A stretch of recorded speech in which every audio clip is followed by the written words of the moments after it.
Welcome to today's deep dive. If you have ever looked at your bank account and felt just a sense of quiet panic, or if you've done everything society told you to do, right? Right. You got the degree, you landed the safe job. Exactly. You got the job with the decent benefits, and yet you still feel like you are just treading water financially. Well, you're definitely not alone. Oh, absolutely not alone. It's incredibly common. So today we are taking a magnifying glass to the foundational excerpts from Robert Kiyosaki's renowned personal finance book, Rich Dad, Poor Dad. Which is such a fascinating text to dig into. It really is. And the mission of this deep dive, for you listening right now, is to systematically dismantle the financial advice you likely grew up with.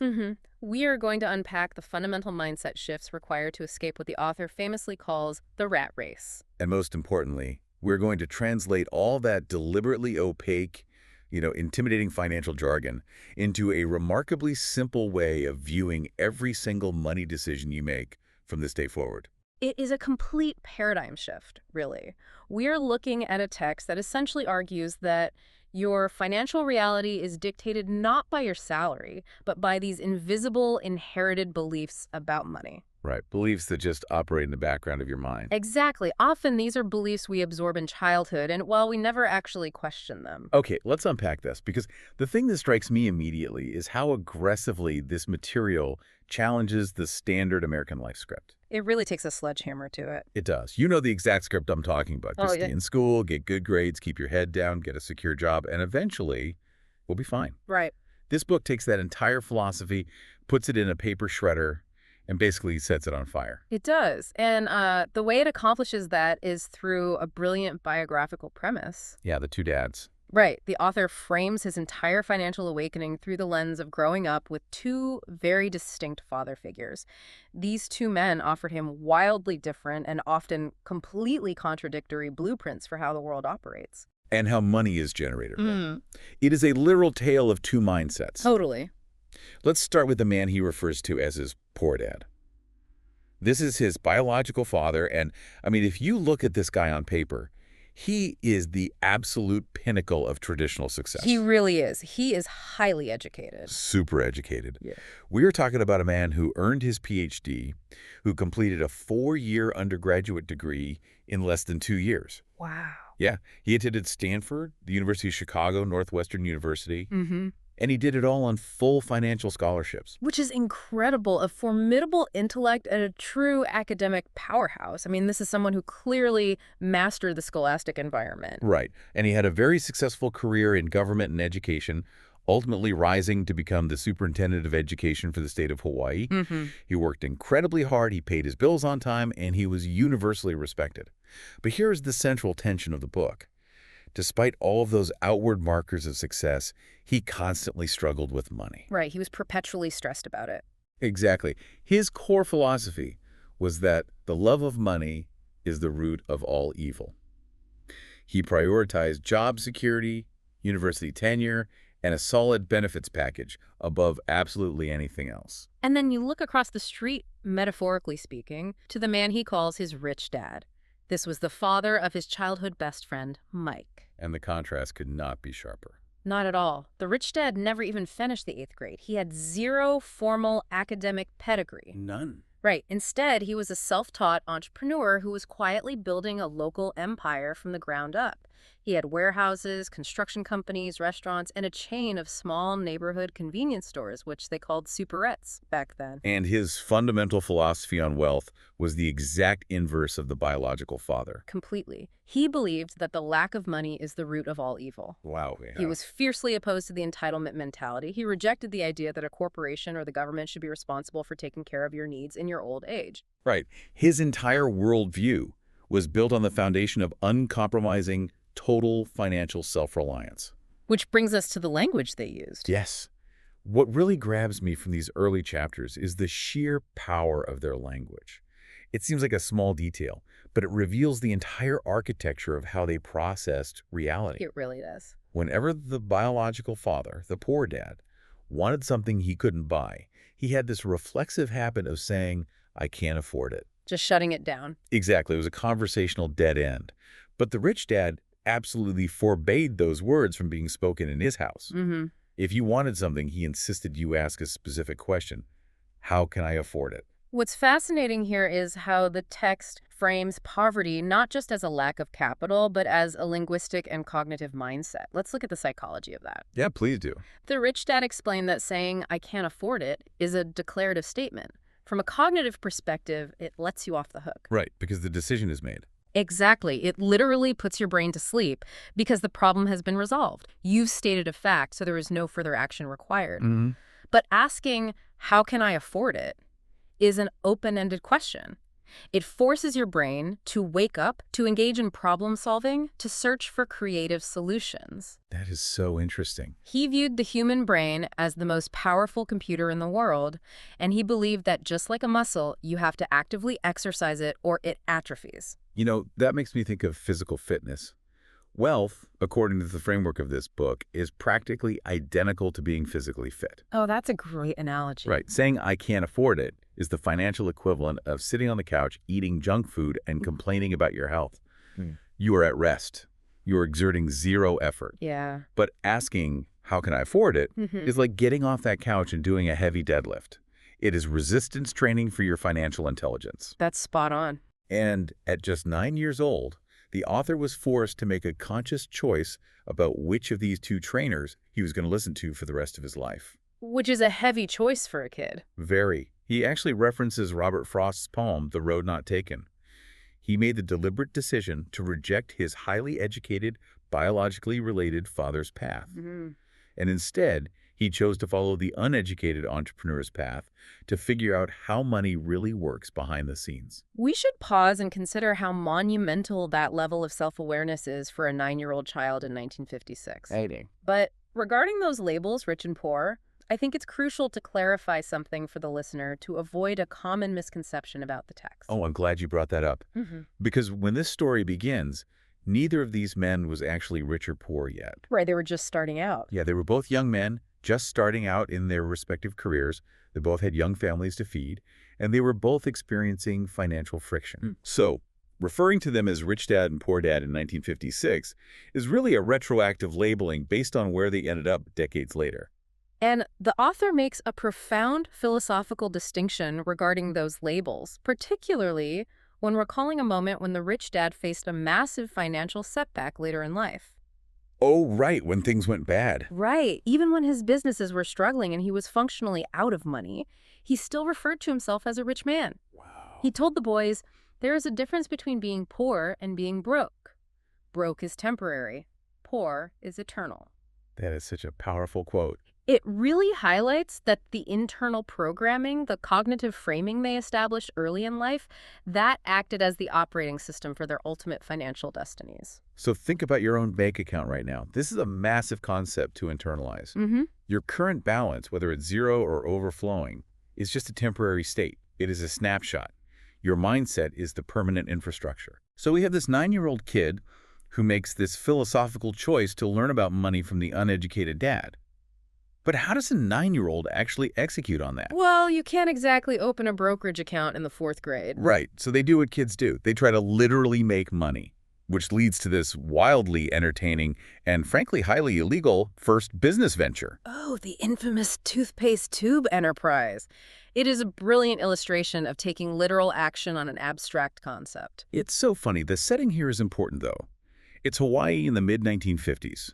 The author, Robert, and his best friend Mike find themselves in a very unique geographical situation. Right, they live on the very edge of a wealthy neighborhood. Yeah, which means they are zoned into a public school primarily attended by the children of sugar plantation managers, prominent doctors, and successful bankers. So they are the poor kids immersed in a very wealthy environment. They're constantly surrounded by peers who have brand new bicycles, the best baseball gloves, and families who take weekend trips to private beach houses.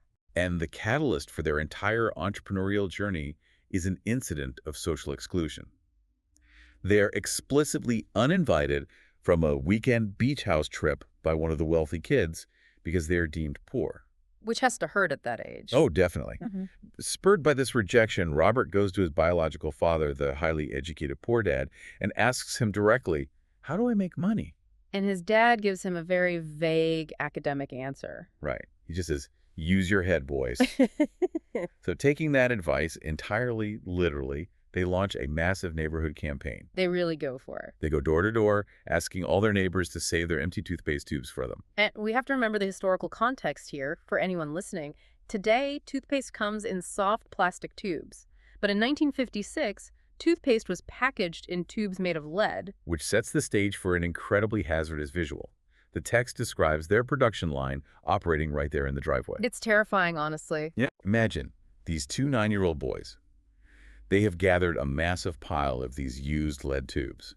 They are melting them down in a steel pot suspended over a glowing, red-hot hibachi grill. Oh my God. I know.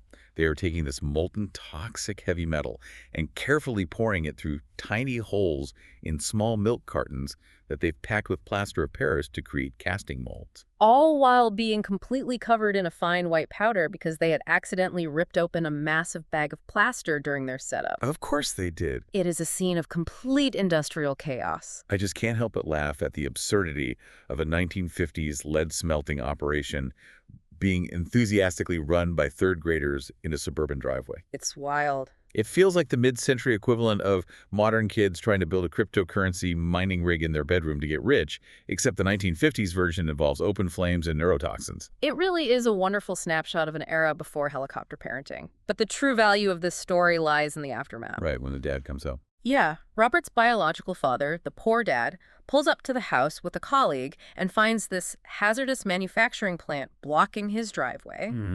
He calmly asks the boys what they are doing. With immense pride, Robert and Mike crack open one of the plaster molds to reveal a perfectly cast solid lead nickel. They were literally making money. They took the phrase "make money" entirely at face value. They did. And this is where the poor dad shines as a father, even if he fails as a financial mentor. He has to sit them down and explain the legal concept of counterfeiting. Yeah, that's a tough conversation. He has to break the news that casting your own currency in a driveway is a federal crime that the government frowns upon heavily. Just a little bit. But he doesn't yell at them. He doesn't punish them for the mess. He actually praises their initiative and their drive. He tells them, "You're only poor if you give up. Most people only talk and dream of getting rich. You've done something." He validates their action. I'm really glad you highlighted that because it reveals a profound tragedy in the poor dad's character arc. He is a deeply supportive, loving parent who recognizes the inherent value of taking action. Right. But when the boys push him further, when they ask him how to actually get rich legally, he has to confront a painful reality. He has a PhD, he is a superintendent, yet he admits his own total ignorance. Wow. He says, "I chose to be a school teacher. I really don't know how to make money." It is only then that he points them toward Mike's dad, the rich dad. And it turns out both families actually use this same banker. The poor dad mentions that the banker is constantly raving about how brilliant Mike's dad is with business and capital. Right. So this driveway counterfeiting ring ultimately serves as the catalyst for the real mentorship. But when they finally connect with Rich Dad, his teaching methodology is nothing like the structured school classrooms the boys are used to. No, not at all. It is an abrasive, deeply frustrating immersion into the real world. He fundamentally rejects the academic model of lecturing. Mike manages to secure a meeting with his dad for the following Saturday morning. Robert arrives at Mike's house, which the text notes is actually a very simple, aging, unassuming home. This isn't a mansion. Right. He was reinvesting his money, not spending it on a huge house yet. Exactly. And the very first lesson is a test of patience and intimidation. Robert has to sit in a musty living room for a long time. Just waiting. Yeah, he is a 9-year-old kid, forced to wait alongside adult employees, the men and women who manage Rich Dad's restaurants and warehouses. Which is so intimidating. Finally, the Rich Dad bursts out of his office and delivers his terms. And those terms are a masterclass in leverage and boundary setting. Absolutely. He looks at them and says, "I won't teach you classroom style. You work for me, I'll teach you. You don't work for me, I won't teach you. Take it or leave it." Wow.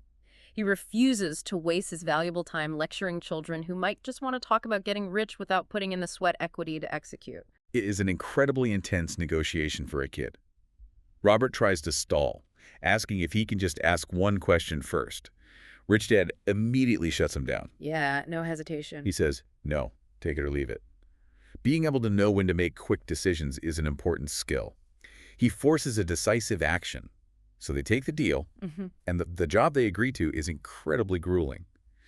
They're assigned to work in one of Rich Dad's little superettes, which were early versions of convenience stores like a 7-Eleven. Right. They have to work for 3 hours every single Saturday. Remember, this is Hawaii before widespread air conditioning was a thing. The store doors have to remain wide open just to keep the heat manageable, which means every time a car drives by on the road outside, a massive cloud of dust swirls in. Ugh, and settles over the entire inventory. Exactly. Their job is to take every single canned good off the shelves, brush off the dust with a feather duster, and restock them perfectly. For 3 solid hours. At a pay rate of exactly 10 cents an hour. They are earning 30 cents for an entire Saturday morning of backbreaking, incredibly tedious, repetitive labor. I think anyone who has ever worked a terrible minimum wage job in their youth can relate to the visceral frustration Robert feels. Oh, 100%. After 3 weeks of this, he hits his absolute breaking point. He is making 30 cents a week. In 1956, that bought exactly 3 comic books. Which is nothing. He is missing his Little League baseball games. He feels completely exploited and lied to because Rich Dad hasn't taught him anything. Right, he hasn't given him a single lecture. So Robert decides he's going to confront the man. And he is fully prepared to walk out and quit. In fact, his biological father, the poor dad, has actively encouraged him to demand a massive raise to 25 cents an hour, or quit immediately, citing potential violations of child labor laws. Look at the sheer contrast in parental paradigms there. It's staggering. The poor dad views the entire situation strictly through the lens of employee rights, fair compensation, union-style demands, and government regulation. He sees an employer exploiting a worker. So, armed with that advice, Robert marches over to Rich Dad's house, waits in the musty living room again, and finally gets called into the office. And then he just lets him have it. Yeah, this 9-year-old kid just unloads on this wealthy businessman. He accuses him of being a crook, calls him greedy. Wow. He accuses him of lacking integrity because he hasn't taught him a single thing about money. He even threatens to go to the government. And Rich Dad's reaction to this explosive tantrum is just brilliant. He leans back in his chair and just starts laughing. Classic. He tells Robert, "Not bad. In less than a month, you sound like most of my employees." This specific confrontation is the pivot point for the entire philosophy of the book. Yeah. The rich dad reveals that he has been teaching him, just not in the way a school teacher does. He explains that life doesn't teach you by sitting you at a desk in a quiet room and talking at you while you take notes. Right. Life teaches you by physically pushing you around. Every time you face adversity, every time you feel that friction, it's life saying, wake up, there's a lesson here you need to learn. Here's where it gets really interesting. Rich Dad addresses Robert's sense of victimization directly.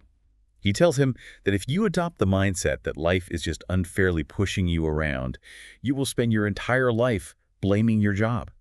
You'll blame your terrible pay or blame your boss for your problems. You will live your life just waiting and hoping for a big break that will magically solve everything. It never comes. Exactly. But if you take a step back and realize that you are the problem, then you suddenly have power because you can change yourself, learn something, and grow wiser. That is so key. It is infinitely easier to change yourself than it is to try and change everyone else in the world to accommodate you. It is the ultimate philosophy of establishing an internal locus of control.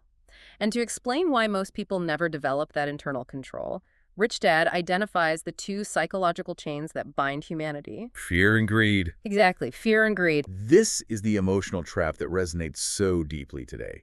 I mean, think about modern corporate life. How many people do you know who stay in a toxic, soul-crushing job simply because they are terrified of losing their health insurance? Or missing a mortgage payment. Right. That is the fear mechanism working exactly as described. If we connect this to the bigger picture, Rich Dad breaks it down for Robert perfectly. He says the initial fear, the fear of not having money, the fear of eviction, the fear of starvation, is what forces most people to wake up and go to a job they dislike. Yeah.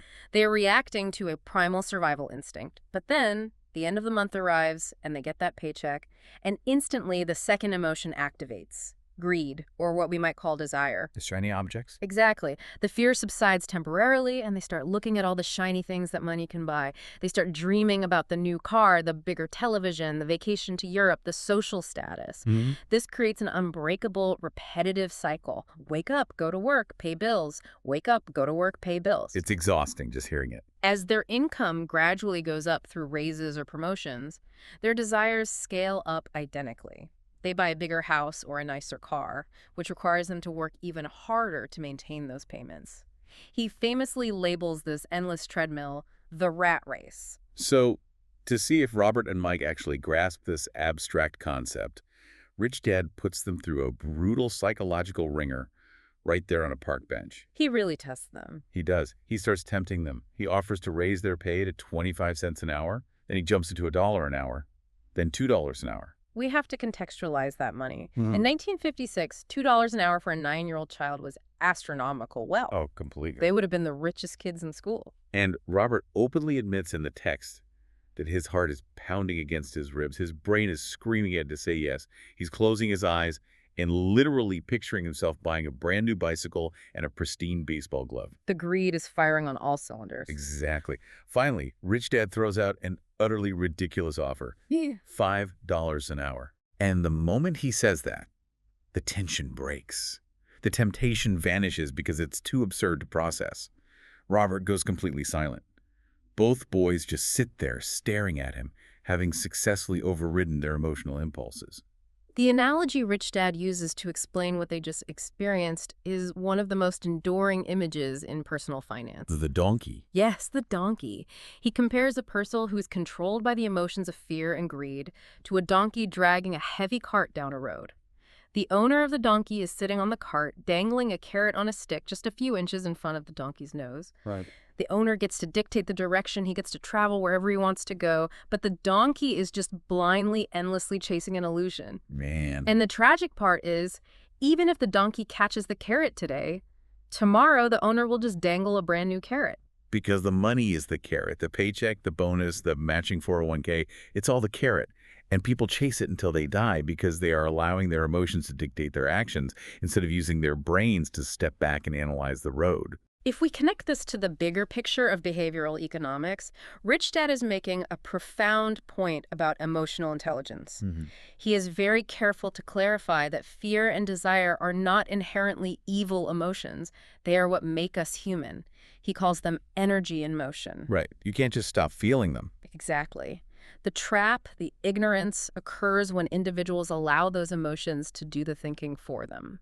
The fear of being broke arises, and instead of critically questioning how to permanently solve the root problem of income generation, they just react reflexively. They run out, polish their resume, and get a job. Yes. Rich Dad argues that a job is merely a short-term, temporary solution to a long-term, lifelong problem. It handles the fear for exactly 1 month, and then the next set of utility bills arrives in the mail and the fear resets. Yep. So, having established this theory, Rich Dad needs to prove that the boys are no longer being controlled by the dangling carrot of a paycheck. To do this, he makes a proposition that goes against every conventional labor norm. Oh, this is the best part. He tells them to go back to work dusting cans in the superette, but this time he is going to pay them absolutely nothing. 0 cents an hour. He completely removes the carrot. By eliminating the wage entirely, he forces them into the briar patch. He wants them to face their fears of working for nothing directly so they can learn to master money rather than operating out of a fear of losing it. And what's wild is they agree to do it. For 3 more grueling weeks, they show up every Saturday and work for 3 hours for 0 pay. Which had to be miserable. And Robert is honest about the emotional toll. It hurts. He's still missing his baseball games, he can't afford to buy any of his beloved comic books, and he has to watch the other kids playing outside. Right. But as the narrative unfolds, something remarkable happens. Because they are no longer fixating on a 30-cent payout at the end of the shift, their cognitive bandwidth frees up. Their perspective fundamentally shifts. They transition from the mindset of an employee desperately searching for a wage to the mindset of an entrepreneur constantly scanning the environment for opportunity. I love how this pivot happens in the story. When you take off the blinders of a salary, your peripheral vision suddenly opens up to actual wealth creation mechanisms that were sitting right in front of you the whole time. Absolutely. Because one day, while working for free, Robert is standing in the store, staring longingly at the comic book rack. Right. And he notices the store manager, a woman named Mrs. Martin, doing something very peculiar. Right, with the covers. Yeah, she is taking the unsold comic books, cutting the front cover in half, keeping the top half of the cover, and tossing the rest of the actual comic book into a large cardboard box. She was engaging in a standard retail practice of the time. She was saving the top half of the cover to return to the distributor for a credit, acting as proof that the book didn't sell, and discarding the rest. Right. So Robert and Mike see an opening. They wait for the distributor to arrive in his truck. They approach him and ask if they can have the discarded coverless comic books instead of throwing them away. The distributor thinks about it and agrees, but he lays down one strict, non-negotiable condition. Yeah. They cannot, under any circumstances, resell them. Which is a beautiful operational constraint. Oh, totally. It forces the boys to think creatively beyond a basic retail transaction. They cannot sell the physical asset, so they have to figure out a business model that monetizes the use or the access to the asset. And the solution they come up with is brilliant. They take hundreds of these coverless comics back to Mike's house, and they take over a spare room in his basement. The library. Yes, they open up a private neighborhood comic book library. They decide to charge the neighborhood kids an admission fee of 10 cents. Right. For that single dime, a kid can come into the basement for 2 hours and read as many comic books as they can possibly get through. Which is a huge deal for a kid. A massive bargain. Since a brand new comic at the store costs 10 cents each, the kids are getting a great deal because they can easily read 5 or 6 issues in a single sitting. But the genius of the operation is how they handle the management. They don't sit in the basement themselves checking kids in. No, they outsource it. They hire Mike's younger sister. She is a dedicated student who loves to read and study anyway, so they make her the head librarian. So smart. They pay her an exorbitant salary of $1 a week to check the kids in, ensure no one sneaks out with a comic book hidden in their shirt, and keep a meticulous ledger of the daily revenue. And the financial results absolutely obliterate their old wage. After paying their librarian, the boys end up averaging $9.50 a week in pure profit. Wow. Let's put that in perspective. They went from making 30 cents a week, busting their backs, inhaling road dust, to nearly $10 a week while barely lifting a finger. Incredible. But the amount of money isn't the real lesson here. The magic is in the mechanism of how the money was generated. Exactly. This venture perfectly synthesizes the entire first lesson of the book. The profound irony is that legally and legitimately, the boys actually got much closer to the counterfeiting operation they tried in their driveway. Oh, I didn't even think of that. Yeah, they essentially created a system that printed money out of thin air. They stopped trading their physical time for an hourly wage. Instead, they organized an asset, the collection of comics in the library space, and that asset generated a continuous stream of cash flow for them. Mm-hmm. The business ran smoothly, and revenue flowed into their pockets even when they were out playing baseball or going to school. Their money was finally working for them. It is the absolute culmination of Rich Dad's first major philosophy. The poor and the middle class work for money. The rich have money work for them. And that realization sets up a crucial transition in the book. Because making money as a clever, highly energetic kid with zero living expenses, no mortgage, and no taxes is a relatively simple game. But as the author transitions into lesson 2, he introduces a very sobering adult reality. Making money is only half the equation. Keeping money as an adult navigating complex tax codes, aggressive debt marketing, inflation, and immense societal pressure requires an entirely different, highly specialized set of skills. Skills that most people just don't have. Exactly. These are skills that even some of the most famous, powerful, and ruthless businessmen in global history have disastrously lacked. Oh, this is such an important pivot in the text. So the narrative jumps forward in time. We learn that Mike eventually took over his dad's massive empire and grew it to a scale his father couldn't have imagined. And Robert, the author, was able to officially retire at the age of 47, along with his wife Kim, who was only 37. Which is amazing. Now, the text makes sure to clarify that retirement for them does not mean sitting in a rocking chair doing nothing. It means their portfolio of assets is large enough to grow automatically, consistently outpacing inflation without them needing to trade their physical labor for a paycheck. Right, they are financially free. He uses this great analogy. He compares their wealth to planting a tree. You water it, you fertilize it, and you protect it for years. And then one day, its root system hits deep water. It survives on its own, and you can finally sit in its shade. But to starkly contrast this personal success, the author recounts a very famous, deeply tragic piece of financial history.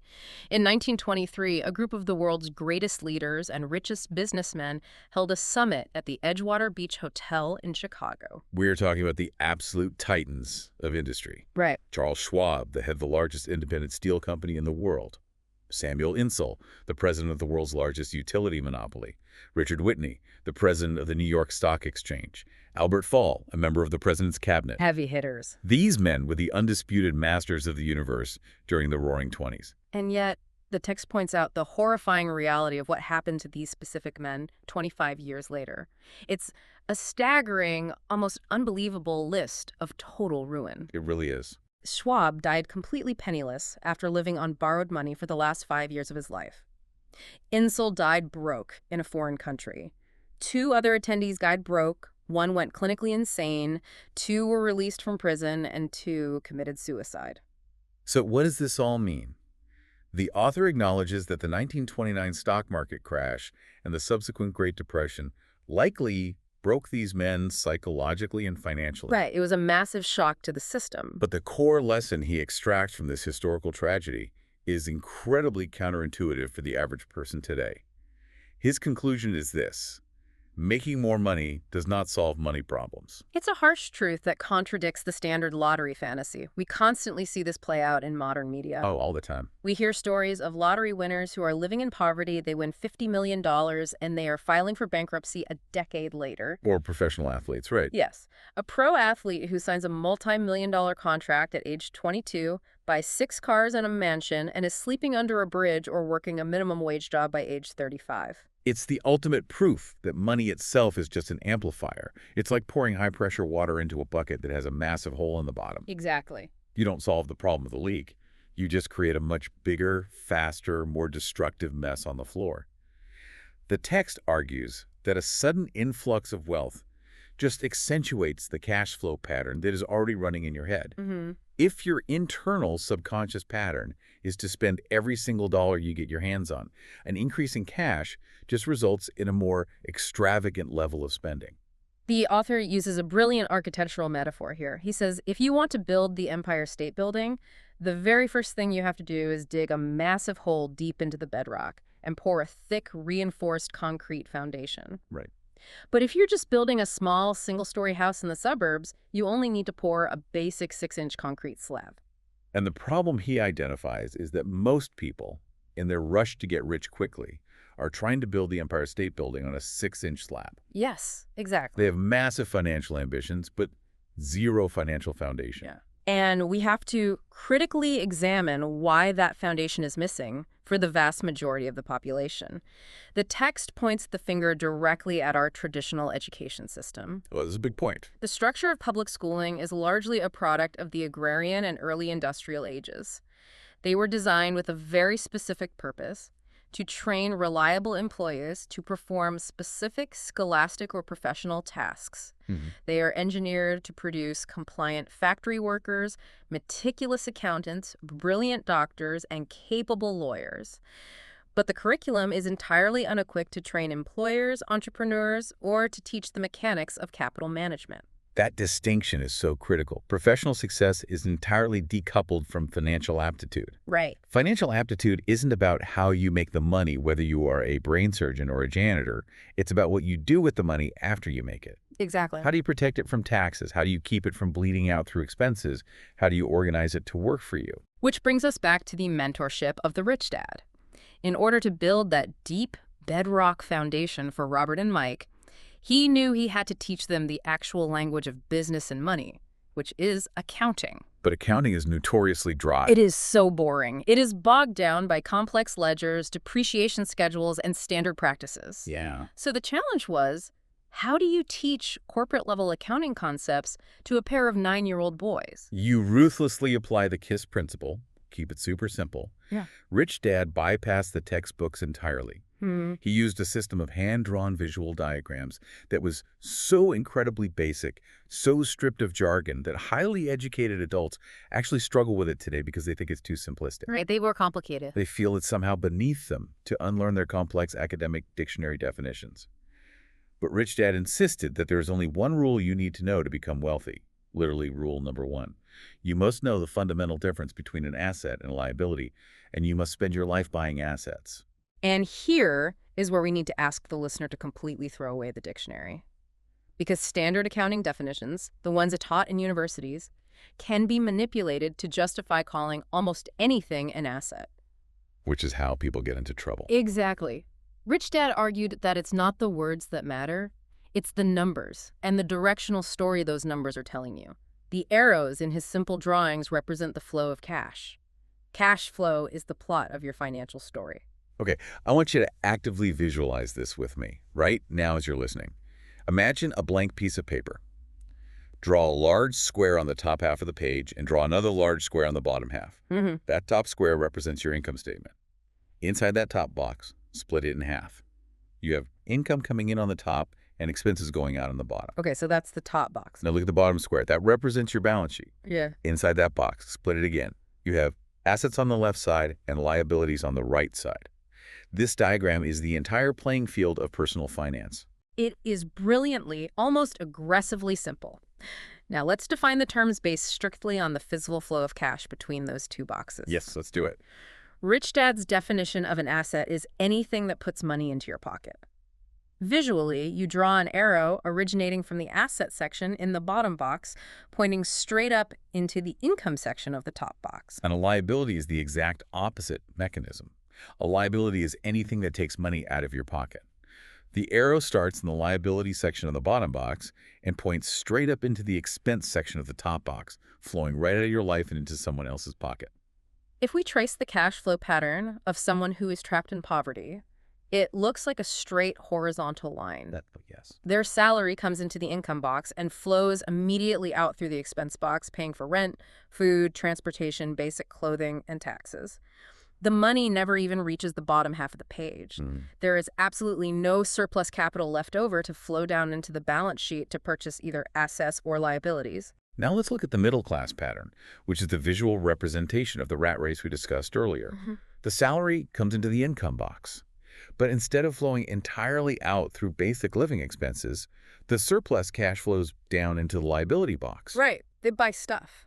They buy mortgages, expensive car loans, boat loans, and rack up credit card debt. But here is the trap.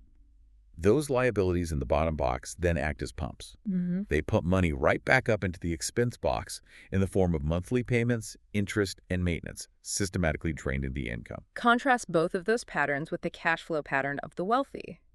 The rich focus almost entirely on the bottom left corner of the page, the asset column. Yeah, that's where the magic happens. They relentlessly acquire real estate, dividend-paying stocks, bonds, intellectual property, and businesses.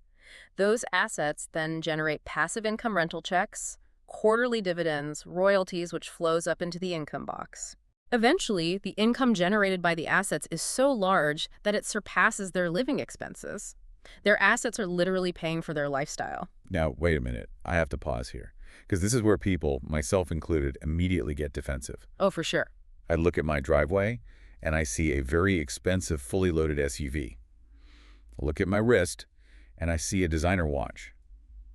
I paid a massive premium for those items. They have intrinsic value. Are you honestly telling me they aren't assets? According to Rich Dad's strict, unemotional, cash flow-based definition, absolutely not. They are liabilities. Ugh, that hurts to hear. It does. The test is simple. If you lose your job tomorrow, will your SUV drop cash into your bank account? No. In fact, it requires you to feed it cash constantly just to keep it insurance, premium gas, maintenance, registration. Right, it's constantly draining cash. If it does not drop money into your pocket every single month without your labor, it is a liability. It is actively taking money out of your pocket. This raises an important question, though.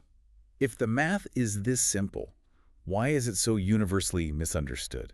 Well, the text places a lot of the blame squarely on the financial industry. Oh, interesting. Bankers, real estate agents, car salesmen, wealth advisors. They all financially benefit from you blurring the lines between assets and liabilities.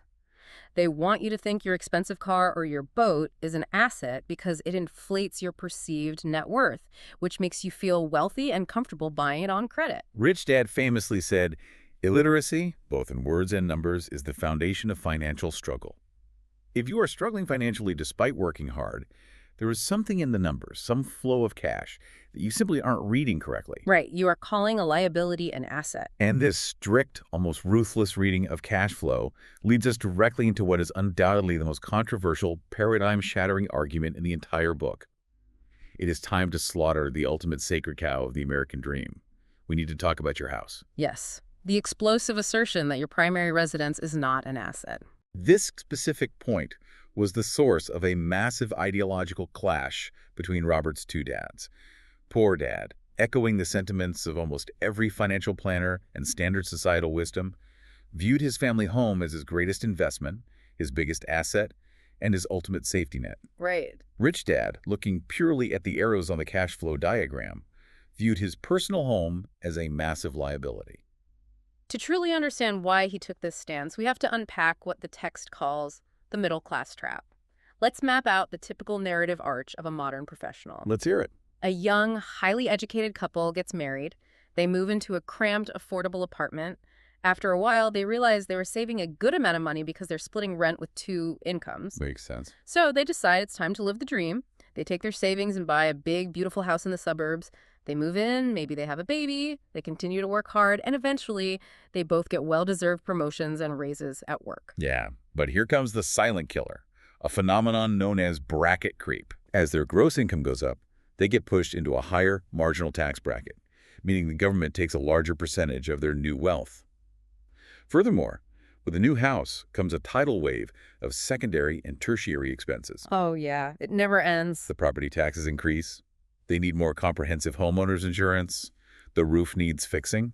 They need a second car to commute from the suburbs. They need to put new furniture in the bigger rooms. It just adds up so fast. Suddenly, they look at their balance sheet, and their liability column is stuffed to the brim with mortgage debt, auto debt, and credit card debt used to furnish the house.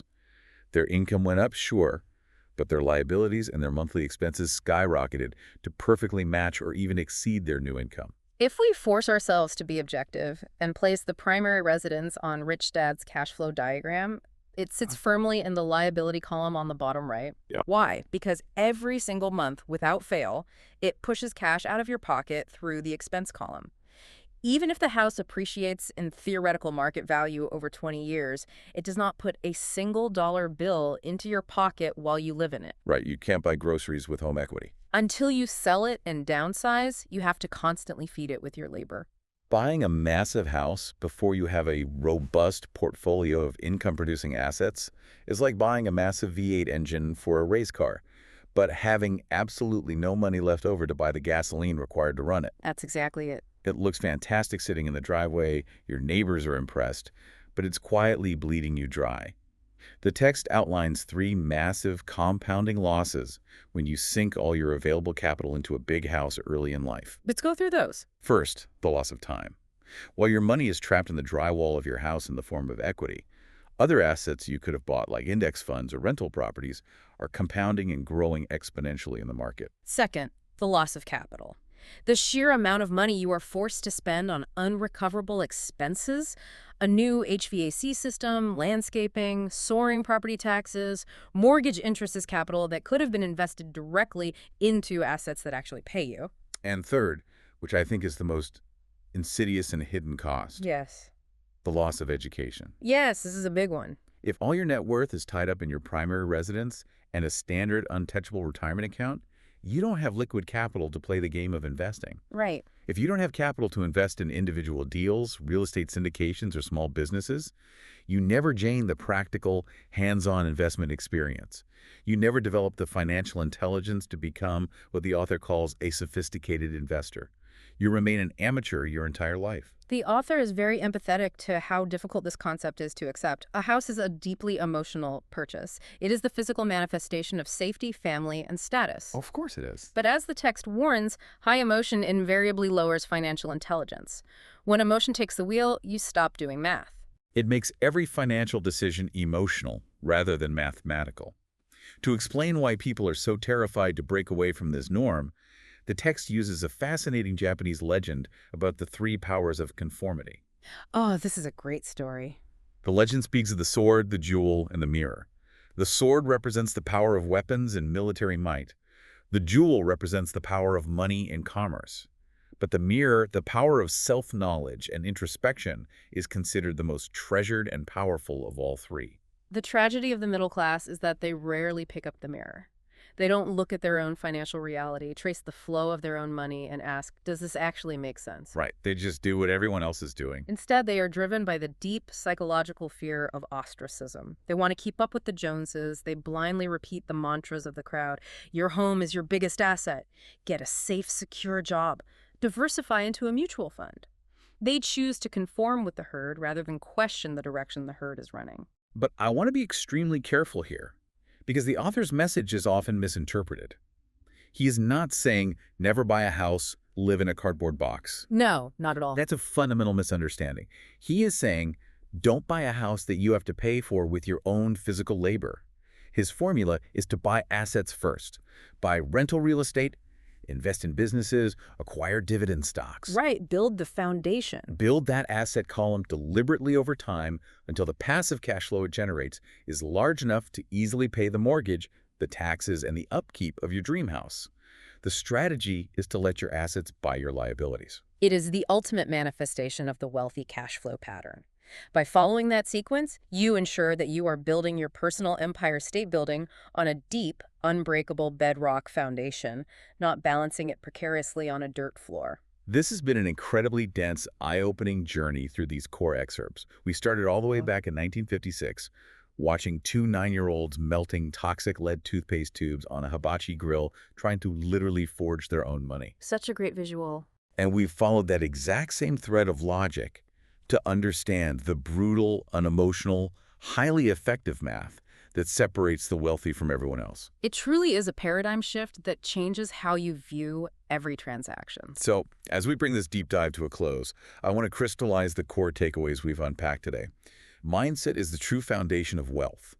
Remember that being poor is an eternal state of mind, but being broke is just a temporary condition. Fear and greed are the twin emotional engines that keep the middle class trapped in the rat race, running on an endless treadmill, chasing a carrot. True financial literacy has nothing to do with complex vocabulary or college degrees. It is entirely about your ability to read and direct cash flow. Exactly. And the ultimate unbreakable rule.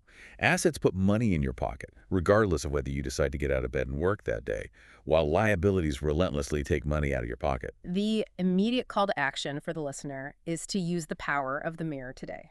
Pull up your own bank statements, look at your credit card bills, strip away the emotion, the justification, and the status, and just look at the arrows. Where's the money flowing? What story are your numbers telling? Are you diligently building a foundation of assets, or are you just constructing a massive, towering column of liabilities? I want to leave you with one final, deeply provocative thought from the source material that we haven't touched on yet, but that frames everything we've discussed.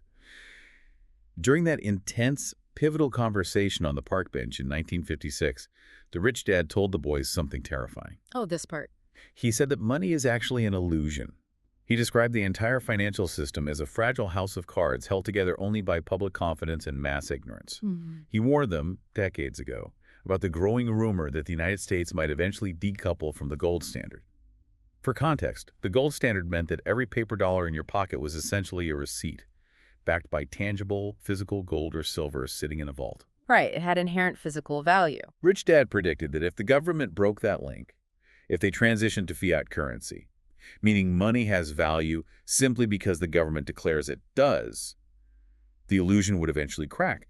He warned that if that happens, the poor and the middle class will be absolutely ruined by inflation because they deeply, unquestioningly believe that paper money is real and that working harder for a depreciating currency will somehow save them. And historical reality proved his warning to be astonishingly accurate. The United States did officially abandon the gold standard in 1971. Exactly. So as a listener navigating the world today in an era dominated by digital currency, staggering national debt, and relentless hidden inflation, ask yourself this. Is the money in your pocket actually real? Or is it just a carrot? Right. Or is it just the newest version of the carrot dangling in front of the donkey, engineered to keep you running in the rat race? Keep digging into your finances, keep questioning the accepted financial dogma of the crowd, and keep diving deep. Because until you understand how the underlying machine truly works, you are just reacting blindly to life pushing you around. Thanks for listening, and we'll see you on the next Deep Dive.